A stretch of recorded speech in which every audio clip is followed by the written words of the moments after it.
একই সঙ্গে মমতা বন্দ্যোপাধ্যায়, অখিলেশ যাদব এবং অভিষেক বন্দ্যোপাধ্যায় আজ বিয়ের অনুষ্ঠানে যেতে পারেন সস্ত্রীক অখিলেশ। ক্যাথিড্রাল চার্চে বিয়ের অনুষ্ঠানে যোগ দিতে পারেন আজ নবান্নে। মুখ্যমন্ত্রী অখিলেশের সাক্ষাতের সম্ভাবনা রয়েছে। রাজনৈতিক পরিস্থিতি নিয়েও আলোচনা হতে পারে। আরো বিস্তারিত জানবো, আমাদের সঙ্গে টেলিফোনে রয়েছেন প্রতিনিধি খালেদ জামাল। খালেদ, কি জানা যাচ্ছে? দেখো, তৃণমূল কংগ্রেসের রাজ্যসভা সাংসদ ডেরেক ওব্রেনের মেয়ের বিয়ে রয়েছে এবং সেই বিয়ে অনুষ্ঠানকে কেন্দ্র করে কিন্তু অখিলেশ যাদবের কলকাতা সফর। আগামী দুদিন তিনি কলকাতায় থাকছেন এবং সেই কারণে তিনি তার যে কর্মসূচি রয়েছে, আজকে সরাসরি তিনি কালীঘাট মন্দির যাবেন। সেখান থেকে তার যে কর্মসূচি রয়েছে, নবান্নে এসে মুখ্যমন্ত্রী মমতা বন্দ্যোপাধ্যায়ের সঙ্গে দেখা করবেন। গতকালই তিনি যখন এয়ারপোর্টে নেমেছিলেন, তিনি পরিষ্কার করে দিয়েছিলেন যে মুখ্যমন্ত্রী মমতা বন্দ্যোপাধ্যায়ের সঙ্গে তিনি দেখা করবেন। সেই মর্মে কিন্তু তিনি আজকে নবান্নে আসতে পারেন এবং মুখ্যমন্ত্রীর সঙ্গে বৈঠক করতে পারেন।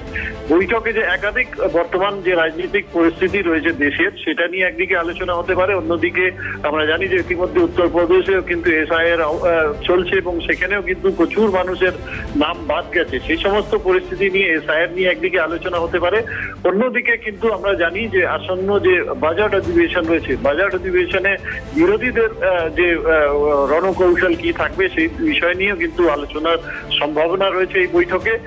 তার কারণ হচ্ছে যে বাজেট নিয়েও কিন্তু বিরোধীকে ঐক্য করার জন্য ইতিমধ্যে যে ঘোষণা হয়েছে যে মমতা বন্দ্যোপাধ্যায় দিল্লি যেতে পারেন এবং সেখানে কিন্তু সমস্ত যে বিরোধী দলের যারা রাজনৈতিক দলের যে সমস্ত প্রধান নেতারা রয়েছে তাদের সঙ্গে দেখা করতে পারেন এবং তার মধ্যে অখিলেশ যাদব এবং বিভিন্ন রাজনৈতিক দলের নেতাও থাকতে পারেন। সেই কারণে আজকে এই বৈঠক থেকে এই সমস্ত বিষয় নিয়ে কিন্তু বিস্তারিত আলোচনার একটা প্রবল সম্ভাবনা দেখা যাচ্ছে। বেশ, ধন্যবাদ খালেদ। আমাদের সঙ্গে ছিলেন প্রতিনিধি খালেদ জামাল। আজ নবান্নে মমতা অখিলেশ, কাল একসঙ্গে মমতা অখিলেশ অভিষেক।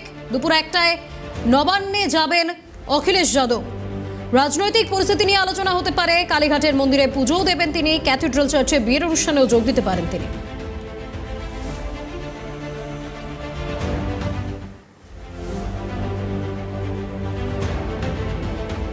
কাল দিল্লি যেতে পারেন রাজ্যের মুখ্যমন্ত্রী। দিল্লি চলো ডাক মমতা বন্দ্যোপাধ্যায়ের 23শে জানুয়ারির মঞ্চ থেকে ডাক দিয়েছিলেন।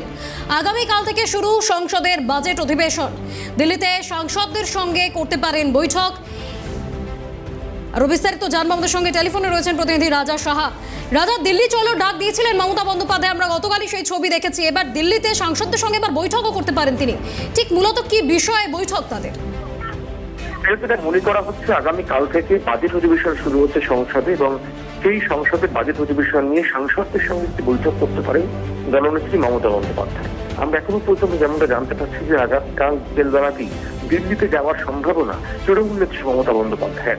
তোমাকে জানাই যে বাজেট অধিবেশনে এসআইআর যে মৃত্যু ঘটেছে এই রাজ্যে, তা নিয়ে সরব হবে তৃণমূল কংগ্রেস এবং তার সঙ্গে কেন্দ্রীয় বঞ্চনার বিষয় নিয়েও কিন্তু সরব হবে তৃণমূল নেতৃত্ব এবং ফলত তা নিয়ে কিন্তু মূলত বৈঠক করতে পারেন তৃণমূল নেত্রী মমতা বন্দ্যোপাধ্যায়।